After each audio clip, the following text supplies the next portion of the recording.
Good morning student. Today we start polynomial function. Okay, आज हम लोग जो है पॉलिनोमियल फंक्शन स्टार्ट करते हैं। देखिए पॉलिनोमियल फंक्शन होता क्या है। ए फंक्शन, एक ऐसा function, a function F R to R is said to be polynomial function. एक ऐसा फंक्शन जो आर टू आर हो, यानी कि real number to real number, is said to be polynomial function if for each x in R, if for S x in R, for each x in R y equal to क्या हो, F x का मान अगर हो a zero a one x a two x square a n x के power n. Polynomial function यही होता है कि जिसका जो पॉलिनोमियल क्या होता है कि जिसका पावर जो है क्या हो, हमेशा जो है होल नंबर में हो। जिसका पावर क्या हो, होल नंबर में हो, तो उसको पॉलिनोमियल फंक्शन कहते हैं। तो पॉलिनोमियल फंक्शन में एफ एक्स बराबर a zero a one x a two x square, ये क्लास 10th में पढ़े होगे कि जो पॉलिनोमियल है a zero a one x a two x के power n a n x के पावर एन, यह होता है पॉलिनोमियल। ठीक है, where n belongs to W, n जो है क्या है, डब्ल्यू होल नंबर में है, and a zero a one a two a n किसमें हो, रियल नंबर में हो। A zero a one a two a n किसमें हो, रियल नंबर में हो। तो इसको हम लोग क्या बोलते हैं, पॉलिनोमियल बोलते हैं। यानी कि पॉलिनोमियल फंक्शन का जो है डिफिनीशन यह हुआ। अगर हम पॉलिनोमियल फंक्शन में डोमेन की बात करें, क्या करें, डोमेन, यानी कि a function F R to R is called as a polynomial if F x बराबर क्या हो, a zero a one x a two x इतना। इस पॉलिनोमियल का जो फंक्शन हो और एक्स की पावर एन हो, तो इसको बोलते हैं polynomial in x of degree क्या, ऑफ डिग्री जो है एन, डिग्री जो है क्या होती है, एन होती है। तो ये तो पॉलिनोमियल का जो है डिफिनीशन हो गया। पॉलिनोमियल का फॉर्म में यही होता है, क्लास 10th में जो है डिफिनीशन देखे होगे। ठीक है, अब बात आती है कि इसका डोमेन की क्या होगी, पॉलिनोमियल फंक्शन का डोमेन क्या होगा। अगर हम डोमेन की बात करें तो जितने भी पॉलिनोमियल फंक्शन है, जितने भी पॉलिनोमियल फंक्शन है उनका उसका जो डोमेन होगा वह जो है हमेशा रियल नंबर होगा। उसका जो डोमेन होगा क्या होगा, रियल नंबर। यानी कि कहने का मतलब है कि एक्स का कुछ भी मान रखो तो इसकी जो इमेज है एक्स के सारे जो है मानों के लिए हमको जो है इमेज एक जो है क्या करेगी, मिल जाएगी। ओके, तो इसका जो डोमेन होगा वह क्या होगा, आर होगा। अगर एक्स, देखिए यहाँ पर एफ एक्स है, एक्स का मान अगर कुछ भी रखोगे तो यहाँ पर जो है इसका जो क्या मिल जाएगा, डोमेन मिल जाएगा। एक जनरल फॉर्म है, अभी हम इसमें एक एग्जाम्पल देखेंगे। तो डोमेन तो आर हो जाएगा for all polynomial function. All polynomial function के लिए जो डोमेन हो जाएगा आर, लेकिन रेंज, इसकी जो रेंज है, जो डिफरेंट पॉलिनोमियल है उसके अकॉर्डिंग जो है रेंज वेरी करता है। रेंज जो है क्या करता है, वेरी करता है। लेकिन जो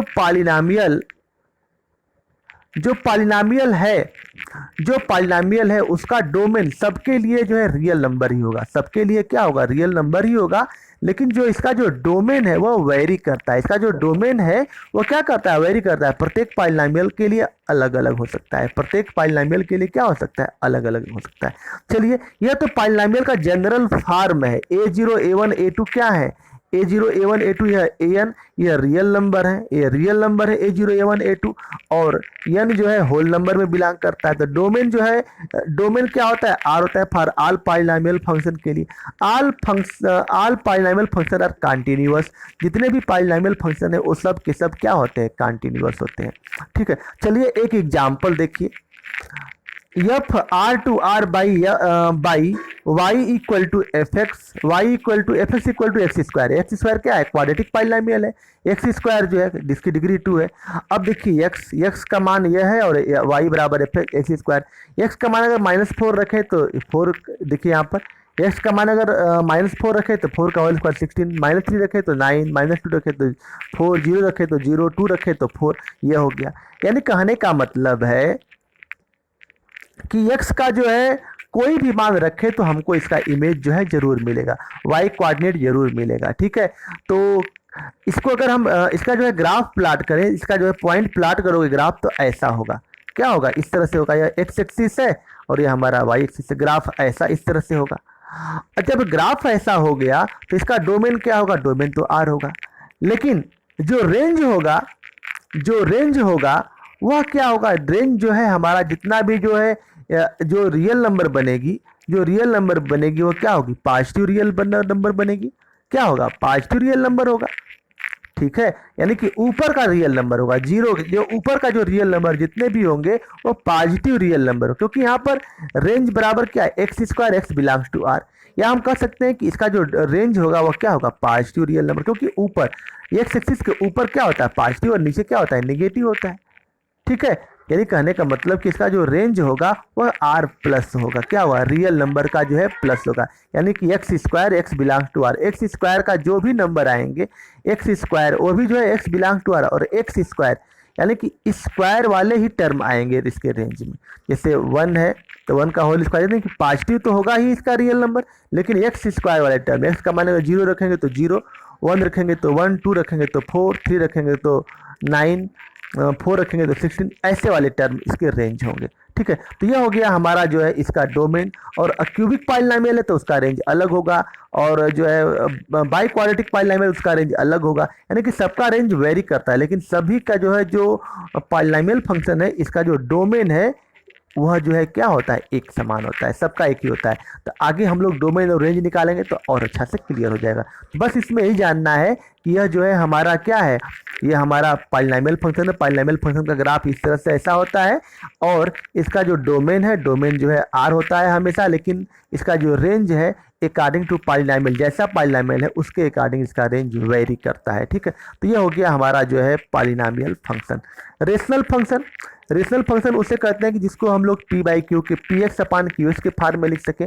देखिए रेशनल फंक्शन में, रेशनल फंक्शन किसे कहते हैं, जैसे f R to R such that, f जो है आर टू आर कोई फंक्शन है, such that y equal to f x, y बराबर क्या हो एफ एक्स हो, एफ एक्स बराबर f one x upon f two x, यानी कि रेशनल नंबर में क्या हो एफ वन एक्स और एफ टू एक्स, यानी कि यह भी रेशनल नंबर और एफ भी रेशनल नंबर है, यह रेशनल फंक्शन है। Such that f two x बराबर not zero, f two x जो है जीरो नहीं हो, क्योंकि अगर हम एक्स का मान अगर जीरो रखेंगे, जैसे एफ टू एक्स अगर यह जीरो हो जाए तो ये हमारा फंक्शन डिफाइंड नहीं होगा, क्योंकि इन्फिनिटी आ जाएगा। जब भी इन्फिनिटी आ जाए फंक्शन में तो उसके लिए यह जो फंक्शन डिफाइंड नहीं होता, यानी कि एफ टू एक्स जो जीरो कभी नहीं होना चाहिए, तभी यह फंक्शन डिफाइंड होगा। ओके, तो आगे चलते हैं। देखिए ये एग्जाम्पल है एफ आर, जैसे f x equal to 1/x है, यह हमारा एक रेशनल फंक्शन है। क्या है ये इंपॉर्टेंट फंक्शन, इसका ग्राफ तो याद रखना चाहिए आप लोगों को। एफ एक्स बराबर 1/x है, एफ एक्स बराबर 1/x। देखिए यह जो फंक्शन है, यह फंक्शन है, अगर x का मान अगर जीरो रखें, x का मान क्या रखें, अगर हम जीरो रखें तो जीरो के लिए फंक्शन डिफाइंड नहीं है, कि डिफाइंड है नहीं, यह जीरो के लिए जो फंक्शन है डिफाइंड नहीं है। यानी कहने का मतलब कि इसका जो डोमेन होगा, इसका जो डोमेन होगा, अगर हम जीरो निकालने के बाद जो कुछ भी बचेगा वह जो है डोमेन हो जाएगा, क्योंकि अगर x का मान जीरो रखें तो 1/, इस फंक्शन का मान इन्फिनिटी आ जाएगा, यानी कि यह फंक्शन जो है जीरो पर डिफाइंड नहीं है, क्योंकि जीरो रखोगे तो x का मान जीरो रखोगे तो जीरो पर डिफाइंड है, यानी कि जो सेट हमारा जो है ए है, जो हमारा जो है ए सेट है और बी सेट, दो सेट है आर टू आर, तो ए में जो है इसमें जीरो नहीं होना चाहिए, यानी कि जीरो आर टू आर है। ठीक है, तो देखो तो यहाँ पर अगर हम x का मान अगर जीरो रख दें तो ये फंक्शन जो है डिफाइंड नहीं है, यानी कहने का मतलब कि रेंज जो फंक्शन डिफाइंड है, क्या डिफाइंड है R minus zero, function defined R minus zero zero such that f x equal to 1/x x, तो इसका जो है x बिलोंग्स टू x किस में बिलोंग करेगा, आर माइनस जीरो में बिलोंग करेगा। x किस में बिलोंग करेगा, आर माइनस जीरो, क्योंकि जो है जीरो का मान जो है आर में हो ही नहीं सकता, आर में जो है जो जीरो है वह नहीं हो सकता, यानी कि डोमेन इसका अगर बात करें तो डोमेन इसका क्या हो जाएगा, देखिए डोमेन सब तो होगा लेकिन जो है जीरो नहीं होगा, क्योंकि जीरो में जो है फंक्शन डिफाइंड नहीं है, यानी कि जिसमें जो है वैल्यू रखने पर उसका इन्फिनिटी माना जाता है तो वह फंक्शन डिफाइंड नहीं होता उस पॉइंट के लिए। ओके, तो यहाँ पर डोमेन क्या होगा, आर माइनस जीरो हो जाएगा, और रेंज भी आर माइनस जीरो होगा, रेंज में भी जो है जीरो नहीं आएगा, रेंज में भी जो है यह जीरो नहीं आएगा। चलिए देखिए कैसे इसका ग्राफ प्लॉट करते हैं। देखिए इसका ग्राफ प्लॉट करने के लिए हम कैसे ग्राफ प्लॉट करते हैं। देखिए ग्राफ प्लॉट करने के लिए यह हो गया x और यह हो गया y इक्वल टू 1/x, 1 रखेंगे तो 1, 2 रखोगे तो 0.5, 4 रखोगे तो यह, यानी कहने का मतलब कि 1 रखें x का मान तो 1/x, x का मान 1 रखे नहीं, ये 1 रखोगे तो क्या आ रहा है 1 आ रहा है, 2 पर क्या आ रहा है 0.5 आ रहा है, 4 पर क्या आ रहा है 0.25, यानी कहने का मतलब है कि जैसे जैसे हम x का मान बढ़ाते जाते हैं, जैसे जैसे x का मान बढ़ाते जाते हैं, लेकिन y का मान क्या होता जाता है, कम होता जाता है, कम होता जाता है, ऐसे कम होता जाता है, और यह कहाँ तक जाएगा, देखिए जैसे जैसे हम x का मान बढ़ाते जाते हैं, जैसे जैसे जैसे मान लीजिए यहाँ पर 1 है, जीरो है, जीरो पर जो है इधर नहीं डिफाइंड है जीरो पर, यहाँ पर अगर मान लीजिए कि x का मान अगर 1 रखें तो y का मान भी क्या आ रहा है, x का मान 1 रखें तो y का मान 1 आ रहा है, 2 रखें तो 0.5 आ रहा है, 3 रख, यानी कि जैसे जैसे x का मान बढ़ाते जाते हैं y का मान भी क्या होता है, कम होता जाता है, कम होता जाता है। लेकिन यह वाला जो है x एक्सिस से इन्फिनिटी की ओर जाएगा, कहाँ तक जाएगा, यह इन्फिनिटी की ओर जाएगा, ठीक है, यह वाला इन्फिनिटी की ओर जाएगा। ऐसे अगर ग्राफ ड्रा करें तो इस तरह से हमारा ग्राफ ड्रा होगा। आगे अगर हम लोग जो माइनस रखें, जब माइनस रखें तो इसके बाद अगर माइनस अगर x का मान रखें तो इसका जस्ट अपोजिट प्राप्त होता है ग्राफ इस तरह से, यानी कि यह देखिए x ये y एक्सिस में मिलेगा नहीं, x एक्सिस में मिलेगा नहीं, बल्कि इसी के साथ इन्फिनिटी की ओर बढ़ता जाएगा। कहाँ जाएगा, इन्फिनिटी की ओर यह ग्राफ क्या होगा, बढ़ता जाएगा, ठीक है। अगर हम प्लस ले वैल्यू तो यह ग्राफ जो है ऊपर की ओर आता है 1/x, अगर हम -1/x लें तो ग्राफ जो है क्या आता है, नीचे की ओर आता है, ठीक है। और देखिए जो x एक्सिस है, x एक्सिस में भी जीरो नहीं है और y एक्सिस में भी जो है क्या, y एक्सिस में भी जीरो इंक्लूड नहीं है, यानी कि दोनों में इस ग्राफ से ही पता चलता है कि x एक्सिस में भी जीरो, देखिए जीरो x की जीरो, y के मान जीरो, यानी कि जीरो कुछ इंक्लूड है, x बराबर जीरो y बराबर जीरो इंक्लूड है, नहीं, दोनों में ग्राफ में जो है कहीं भी x बराबर जीरो और y बराबर जीरो इंक्लूड नहीं है, इस वाले में भी और इस वाले में भी देखिए ग्राफ जीरो इंक्लूड नहीं है, x बराबर जीरो और y बराबर जीरो कहीं इंक्लूड है, नहीं इंक्लूड है, यानी कहने का मतलब कि डोमेन भी r-0 होगा और रेंज में भी r-0 क्या होगा, माइनस होगा, ठीक है। तो जीरो इंक्लूड है कि नहीं इंक्लूड है, तो ग्राफ से हम लोग देखिए, ग्राफ में ही देखिए कि जीरो इंक्लूड नहीं है, देखिए कहीं भी ग्राफ, अगर कोई भी ग्राफ अगर 0 से क्रॉस करता है तो जीरो तो आना चाहिए, किसी भी कोऑर्डिनेट में जो है जीरो नहीं आएगा, यहाँ पर देखिए किसी भी कोऑर्डिनेट में क्या होगा, जीरो नहीं आएगा ना, x जीरो आएगा, ठीक है।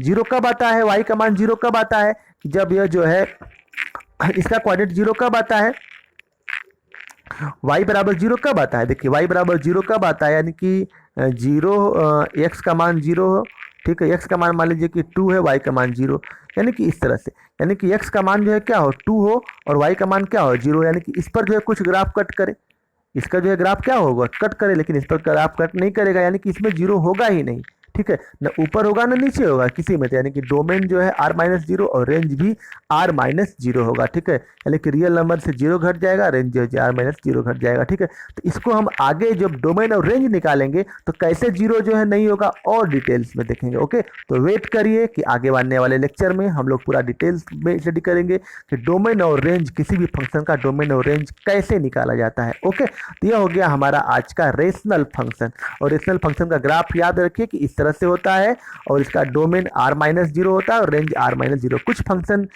ये जो फंक्शन है कुछ स्पेशल फंक्शन है जिसका हमको डोमेन और रेंज और इसका ग्राफ की आइडिया याद होनी चाहिए, ताकि हमको क्लास 11 में तो काम आए और 12 में भी तुरंत जो है फंक्शन देखते ही हमको पता चल जाएगा कि ग्राफ इसका कैसे बनेगा, कैसा बनेगा, ओके। तो ये हो गया हमारा रेशनल फंक्शन जो p/q के रूप में लिखा गया हो, ठीक है। तो आगे चलते हैं मॉडुलस फंक्शन, ठीक है। आगे जो हमारा जो ग्राफ है मॉडुलस फंक्शन, तो मॉडुलस फंक्शन को रखते हैं कल के लिए, ठीक है। मॉडुलस फंक्शन को हम शुरू करेंगे कल, ठीक। तो रेशनल नंबर हम लोगों ने आज देख लिया कि रेशनल नंबर जो p/q के फॉर्म में लिखा हो और इसका जो है डोमेन और रेंज कैसे है, ठीक है, कैसे हम लोग निकालते हैं इसके बारे में हम लोगों ने डिस्कस किया, ठीक है। तो अगले लेक्चर में हम लोग देखेंगे 4 के बाद जो है मॉडुलस फंक्शन को हम लोग अगले दिन रखते हैं, ठीक है। तो आज का वीडियो यहीं तक रखते हैं, ठीक है, आज का वीडियो समाप्त करते हैं, थैंक यू।